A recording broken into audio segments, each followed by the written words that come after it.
राजधानी रायपुर से इस वक्त की बड़ी खबर सामने आ रही है। ईडी ने चिप्स के मुख्य कार्यपालन अधिकारी और आईएएस अधिकारी समीर बिश्नोई को गिरफ्तार करके कोर्ट में पेश किया, जहां ईडी की टीम ने 7 दिन की ट्रांजिट रिमांड मांगी है। वहीं लक्ष्मीकांत तिवारी और सुनील अग्रवाल को भी कोर्ट में पेश किया गया। बता दें कि आईएएस समीर बिश्नोई को कोर्ट में पेश करने से पहले मेकाहारा में उनका मेडिकल चेकअप भी करवाया गया है।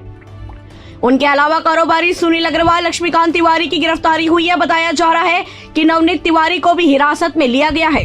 राजधानी रायपुर से इस वक्त की बड़ी खबर सामने आ रही है। ईडी ने चिप्स के मुख्य कार्यपालन अधिकारी और आईएएस अधिकारी समीर बिश्नोई को गिरफ्तार करके कोर्ट में पेश किया, जहां ईडी की टीम ने 7 दिन की ट्रांजिट रिमांड मांगी है। वहीं लक्ष्मीकांत तिवारी और सुनील अग्रवाल को भी कोर्ट में पेश किया गया। बता दें कि आईएएस समीर बिश्नोई को कोर्ट में पेश करने से पहले मेकाहारा में उनका मेडिकल चेकअप भी करवाया गया है।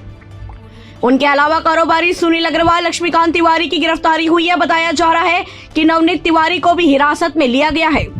राजधानी रायपुर से इस वक्त की बड़ी खबर सामने आ रही है। ईडी ने चिप्स के मुख्य कार्यपालन अधिकारी और आईएएस अधिकारी समीर बिश्नोई को गिरफ्तार करके कोर्ट में पेश किया, जहां ईडी की टीम ने 7 दिन की ट्रांजिट रिमांड मांगी है। वहीं लक्ष्मीकांत तिवारी और सुनील अग्रवाल को भी कोर्ट